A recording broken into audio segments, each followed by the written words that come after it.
नमस्कार दोस्तों, आपका स्वागत है आपके अपने चैनल कंपटीशन ओनली पर।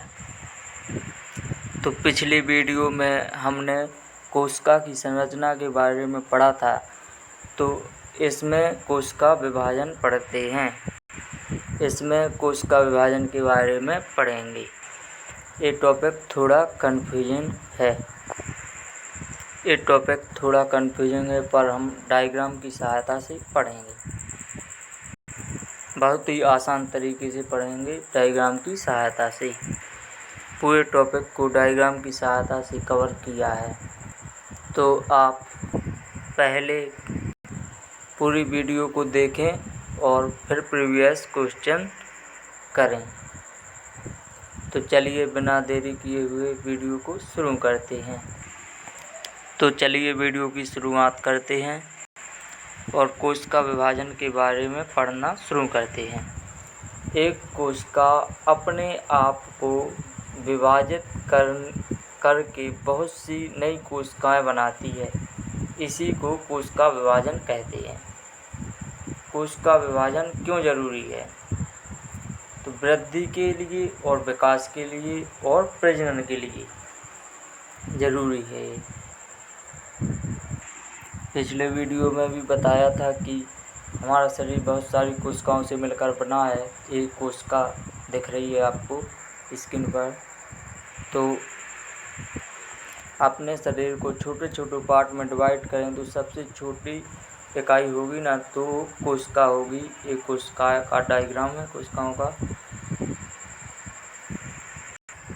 तो हमने पढ़ा था जीवधारियों का वर्गीकरण, मतलब जीवधारी कैसे बनते हैं।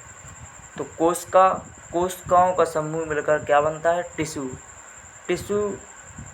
बहुत सारे टिश्यूओं का समूह मिलकर अंग बनता है और बहुत सारे अंग मिलकर अंगतंत्र बनाते हैं और अंगतंत्र से जीव बनता है। सेल, बहुत सारी सेल मिलकर टिश्यू ग्रुप ऑफ सेल, मतलब ग्रुप ऑफ सेल को अपन क्या बोलते हैं? टिश्यू। और टिश्यू मिलकर अंग बनाते हैं, ऑर्गन्स। और ऑर्गन्स मिलकर ऑर्गन सिस्टम बनाते हैं और ऑर्गन सिस्टम मिलकर जीव बना देते हैं। जैसे समझते हैं ये सेल है, सेल से मिलकर टिश्यू बना और टिश्यूओं के समूह से मिलकर ये अपना ऑर्गन्स बन गया, जैसे बड़ी आंत या छोटी आंत। और बहुत सारे अंगतंत्र मिलकर ऑर्गन सिस्टम मिलकर ये एक अंगतंत्र बन गया, जैसे पाचन तंत्र। और ये ऑर्गन सिस्टम मिलकर ये अपना मानव शरीर बन गया। तो यही कोशिका कई बहुत सारे वो डिवीज़न करती है सेल। और फिर सेल जैसे एक कोशिका है, अब ये डिवाइड हो रही है, अब ये विभाजित हो जाएगी धीरे धीरे। तो इससे मिलकर बहुत अपना शरीर बन जाता है। जैसे आप देख रहे हैं ये एक कोशिका है और ये दो बन गई टूटकर, तो इसे सेल डिवीज़न कहते हैं। एक कोशिका अपने आप को विभाजित करके बहुत सारी कोशिकाओं बनाती है। इसी को कोशिका विभाजन कहते हैं। कोशिका विभाजन क्यों ज़रूरी है? तो वृद्धि और विकास के लिए। जैसे कोई छोटा बच्चा है तो वृद्धि कर जाता है, तो कोशिका विभाजन की वजह से ही वृद्धि होती है शरीर में और प्रजनन होता है। तो आगे बढ़ते हैं।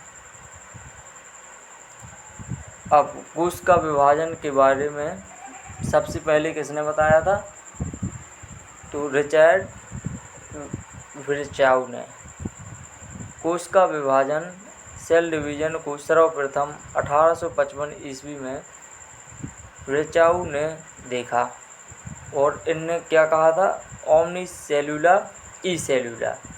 इसका हिंदी में अर्थ होता है एक कोशिका के टूटने से ही दूसरी कोशिका का जन्म होता है। नई कोशिकाएं पहले से मौजूद कोशिकाओं से बनती हैं। तो इनने ओमनी सेलुलर ई सेलुलर का अर्थ है नई कोशिकाएं पहले से मौजूद कोशिका से ही बनती हैं। जैसे ये सिंगल कोशिका है तो ये डबल हो गई।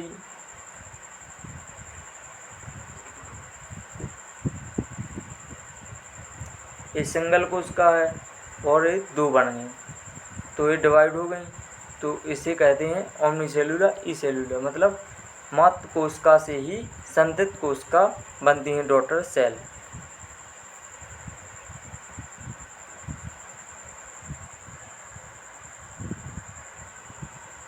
तो नई कोशिका को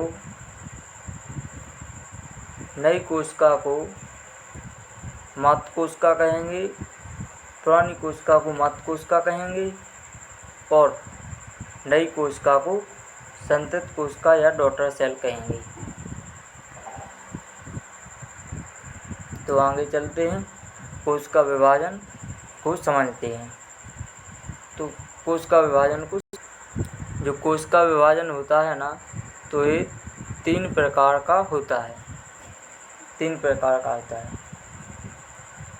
असूत्रीय विभाजन, समसूत्रीय विभाजन, अर्धसूत्रीय विभाजन। तो एमिटोसिस डिवीजन, मिटोसिस डिवीजन। असूत्रीय विभाजन प्रोकैरियोटिक जीवों में होता है। प्रोकैरियोटिक जीव कौन से कहलाते हैं? जैसे बैक्टीरिया, अमीबा, पैरामीशियम, यूग्लिना, ये प्रोकैरियोटिक जीव कहलाते हैं। सूत्रीय विभाजन या समसूत्रीय विभाजन एक कायक कोशिकाओं में होता है और असूत्रीय विभाजन जनन कोशिकाओं में होता है। तो अब असूत्रीय विभाजन को देखते हैं। असूत्रीय विभाजन, यह विभाजन अविकसित कोशिकाओं जैसे जीवाणु, नीलहर शैवाल, अमीबा तथा प्रोटोजोआ में होता है। तो इनमें क्या होता है कि इनमें एक सेल, जैसे अमीबा हुआ या जीवाणु या प्रोटोजोआ, तो ये दो भागों में बढ़ जाएगा। जैसे यहाँ पर अभी ये सिंगल है तो और ये यहाँ नीचे डबल हो गया, तो ये इसमें कोशिका दो, मतलब उसके दो कोशिकाओं में टूट जाता है। तो ये असूत्रीय विभाजन है और ये जीवाणु, नीलहर शैवाल, प्रोटोजोआ में इनमें होता है। इनमें केंद्र पहले लंबा हो जाता है और फिर सीधा दो भागों में विभाजित होकर अलग हो जाता है। प्रत्येक भाग में एक संतत केंद्रक पहुंच जाता है। तो ऐसे ये यूग्लिना, पैरामीशियम, जीवाणु ये दो हो जाती हैं, एक से इनकी कोशिका डिवाइड हो जाती है। तो समसूत्रीय विभाजन कुछ समझते हैं। समसूत्रीय विभाजन की प्रक्रिया को जंतु कोशिका में सबसे पहले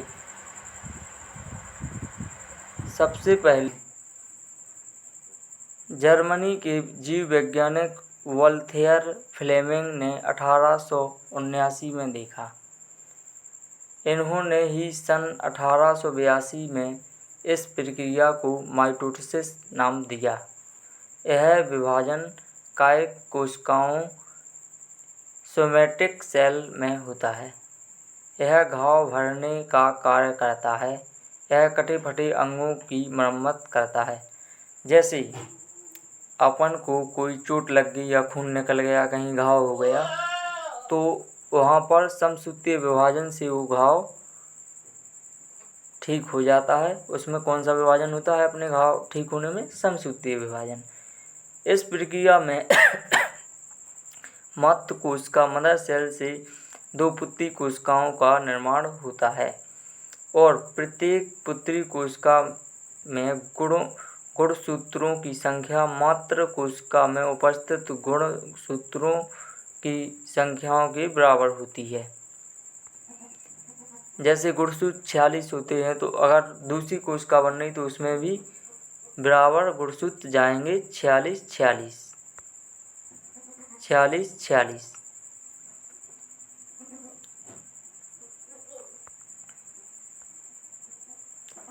जैसे ए है गुणसूत्र तो इसमें बराबर वो आएंगे गुणसूत्र 46 46 गुणसूत्र ही आएंगे क्लियर।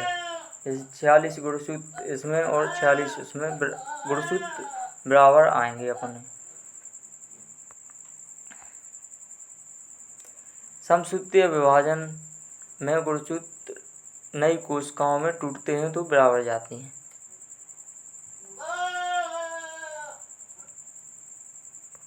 समसूत्रीय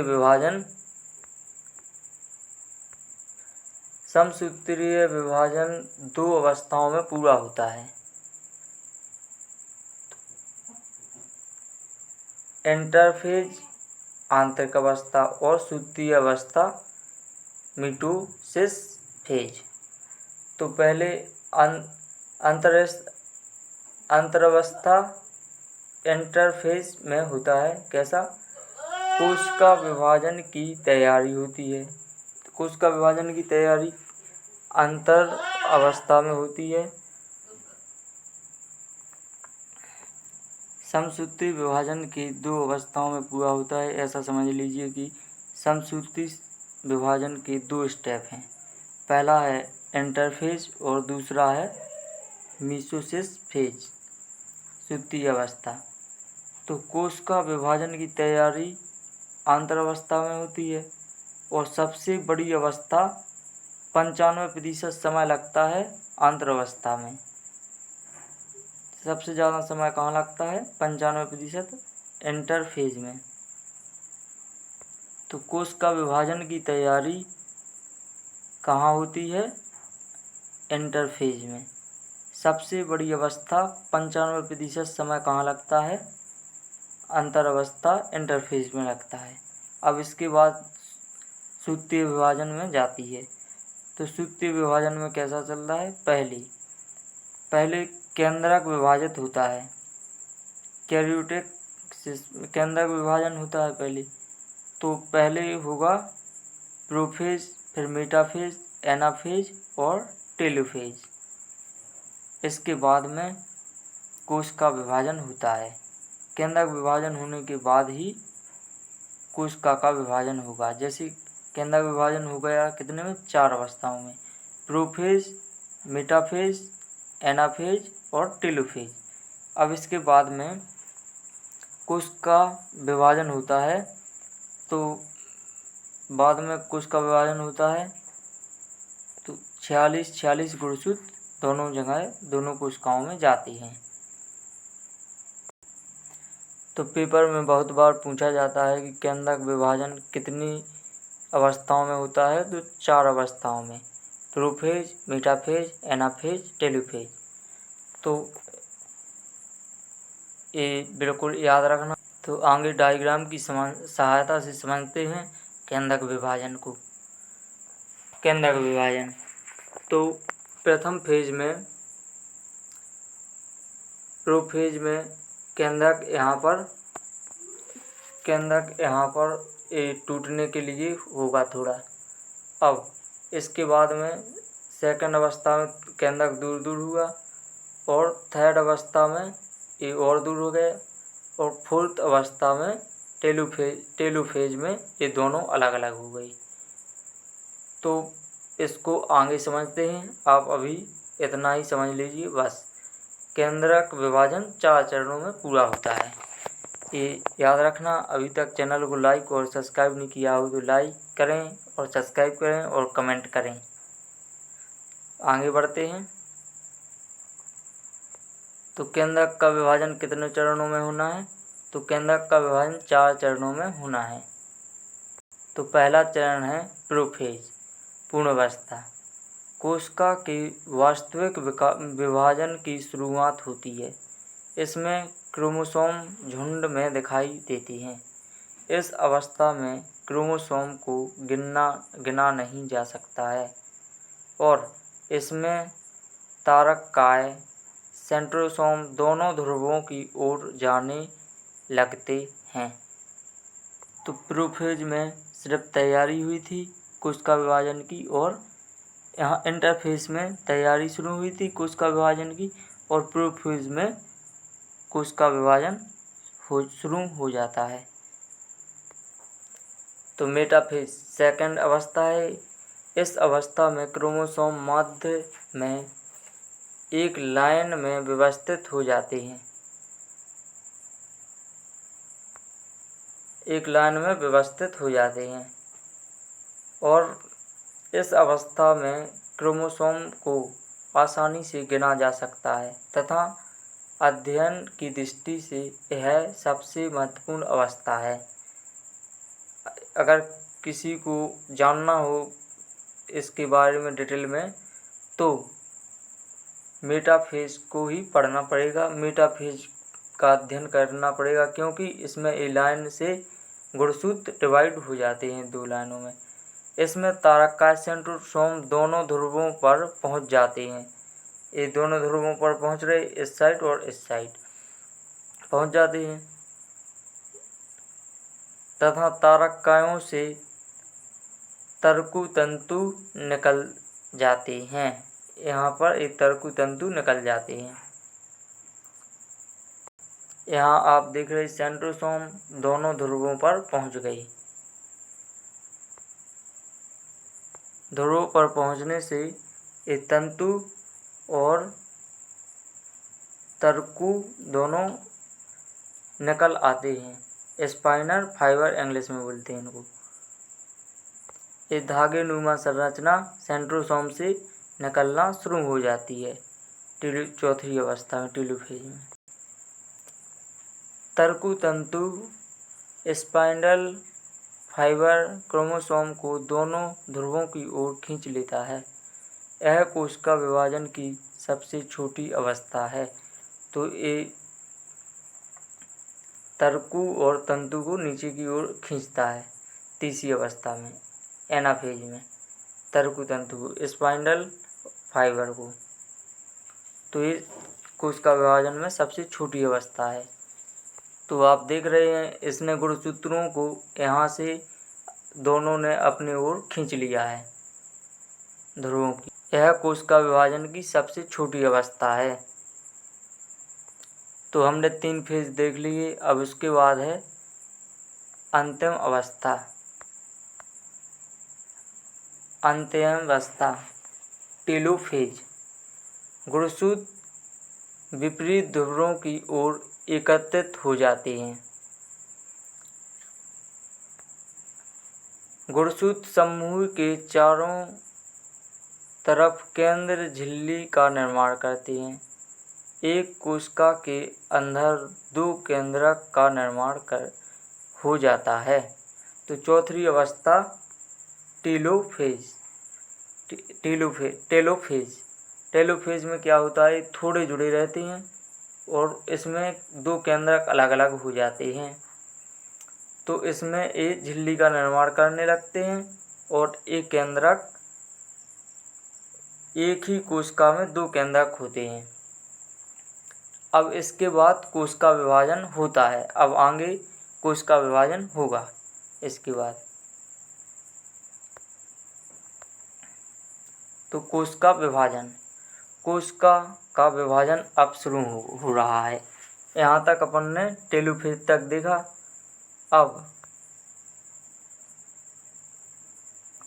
अब यहाँ से कोशिका विभाजन शुरू होगा। यह समसूत्री विभाजन की ही सबसे अंतिम अवस्था होती है।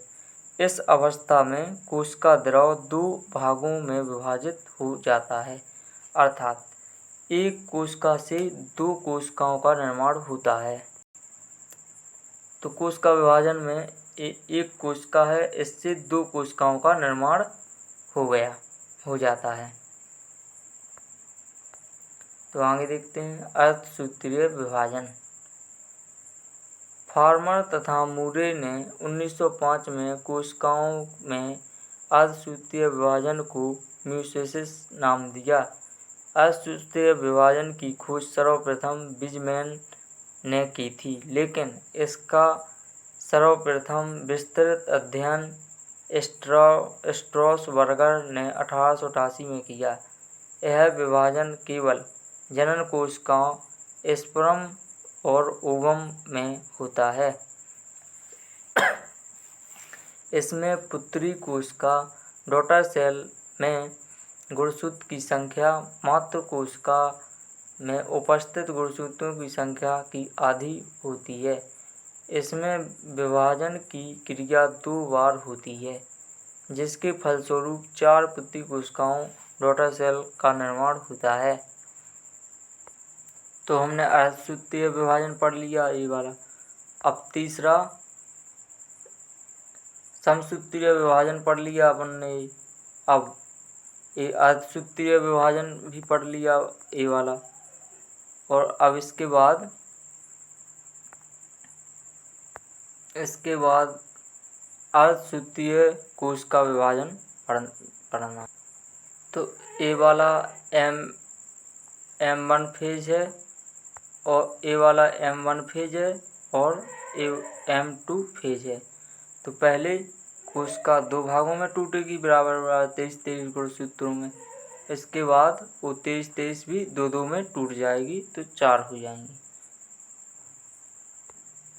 असूत्रीय विभाजन कोशिका विभाजन। तो असूत्रीय विभाजन प्रोफेज, मेटाफेज, एनाफेज और टेलोफेज ये पढ़ चुके हैं अपन।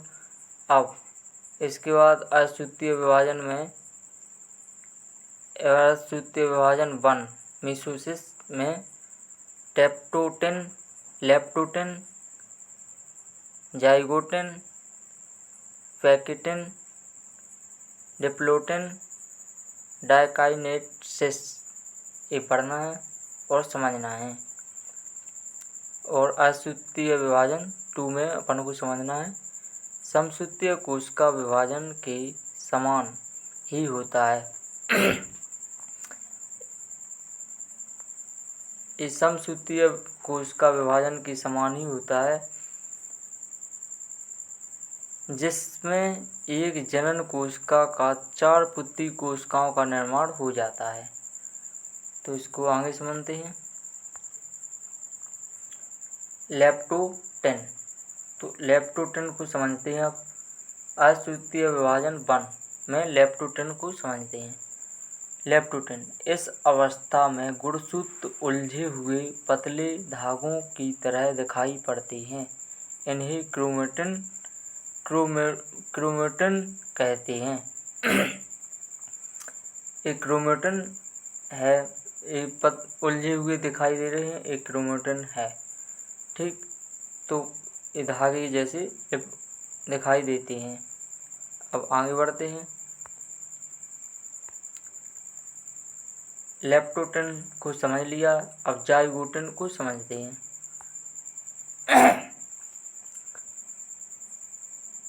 तो जाइगोटेन समजात गुणसूत्र जोड़े बना लेते हैं। ये समजात गुणसूत्र जोड़े बना लेते हैं, जिसे सिनेप्सिस कहते हैं। तो परीक्षा में कई बार पूछा जाता है सिनेप्सिस कहाँ पाया जाता है, तो जाइगोटेन में पाया जाता है। सिनेप्सिस कहाँ बनता है, तो जाइगोटेन अवस्था में। तो आगे बढ़ते हैं। पैक्टिन। तो गुणसूत्र के युग्मन की प्रक्रिया पूरी हो जाती है और समजात गुणसूत्रों के मध्य जीन विनिमय होता है। इसे क्रॉसिंग ओवर कहते हैं। जीन विनिमय द्वारा सजातीय गुणसूत्रों में आनुवंशिक सामग्री का विनिमय होता है, जिससे आनुवंशिक विविधता बढ़ती है। पैक्टिन। तो पैक्टिन से क्या होता है? पैक्टिन कोशिका विभाजन में गुणसूत्र का आदान प्रदान हो जाता है, तो गुणसूत्र चले जाते हैं। अब समझते हैं इसके बाद आगे डिप्लोटेन। तो डिप्लोटेन में समजात गुणसूत्र अलग होने लगते हैं। डिप्लोटेन में समजात गुणसूत्र अलग अलग होने लगते हैं, ये डिप्लूटन है। यहाँ पर समजात गुणसूत्र अलग अलग होते हैं। डायकाइनेसिस, समजात गुणसूत्र अलग अलग हो जाते हैं तथा तरकु तंतु स्प्लेंडेड फाइबर का निर्माण शुरू हो जाता है। तो यहाँ पर अलग अलग हो जाते हैं। डायकाइनेसिस में अब यहाँ पर अपन समझते हैं समसूत्रीय विभाजन और असूत्रीय विभाजन में अंतर। समसूत्रीय विभाजन और असूत्रीय विभाजन में अंतर। यह विभाजन कायिक स्टोमेटिक कोशिका में होता है।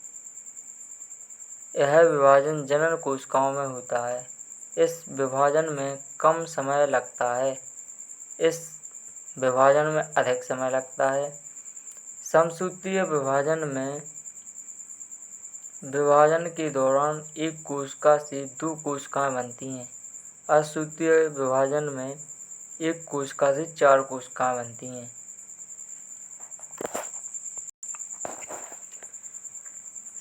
समसूत्रीय विभाजन में संतत कोशिकाओं में जनन जैसी ही गुणसूत्र होने के कारण आनुवंशिक विविधता नहीं होती। असूत्रीय विभाजन में संतत कोशिकाओं में जननों में से विभिन्न गुणसूत्र होने के कारण आनुवंशिक विविधता होती है। समसूत्रीय विभाजन में गुणसूत्रों के आनुवंशिक पदार्थ में आदान प्रदान क्रॉसओवर नहीं होता। असूत्रीय विभाजन में गुणसूत्रों के आनुवंशिक पदार्थों में आदान प्रदान होता है। तो आगे बढ़ते हैं। अब प्रीवियस क्वेश्चन लगाते हैं। तो प्रीवियस क्वेश्चन लगाते हैं। तो शरीर में लगी चोट की मरम्मत के लिए किस प्रकार के सेल विभाजन का प्रयोग किया जाता है? तो ऑप्शन नंबर ए केवल समसूत्रीय विभाजन का, केवल असूत्रीय विभाजन का, माइटोसिस और मियोसिस दोनों का, ना समसूत्रीय और ना ही असूत्रीय विभाजन का। तो इसका राइट उत्तर है ए केवल समसूत्रीय विभाजन का। दूसरा क्वेश्चन देखते हैं। असूत्रीय विभाजन के दौरान सिनेप्सिस कब होता है? तो सिनेप्सिस कब होता है? तो option number A zygotene leptotene, option number C diplotene, option number D pachytene. तो इसका राइट उत्तर होगा ऑप्शन नंबर ए जाइगोटिन। गुणसूत्र किसके दौरान अलग होते हैं? गुणसूत्र किसके दौरान अलग होते हैं? Option number A prophase, option number 2 anaphase, option number C metaphase, option number D telophase. तो इसका राइट उत्तर है एनाफेज, ऑप्शन नंबर बी।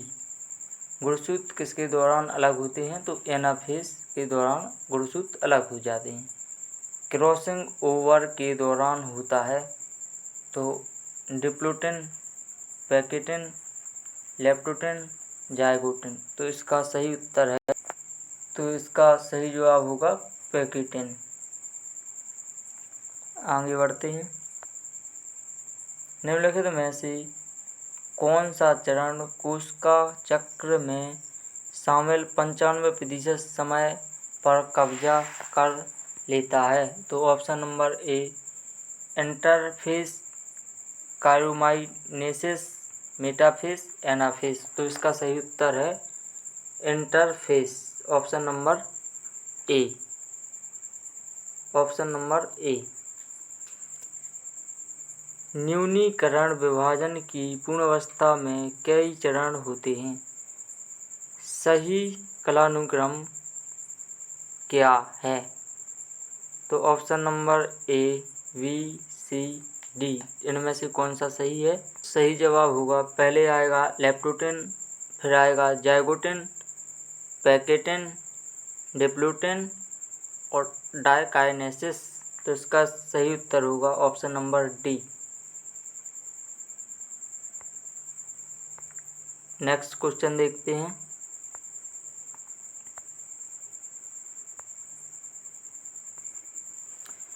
समसूत्री विभाजन के फलस्वरूप मात्र कोशिका में कितनी पुत्री कोशिकाओं का निर्माण होता है? तो इसका सही उत्तर है ऑप्शन नंबर डी।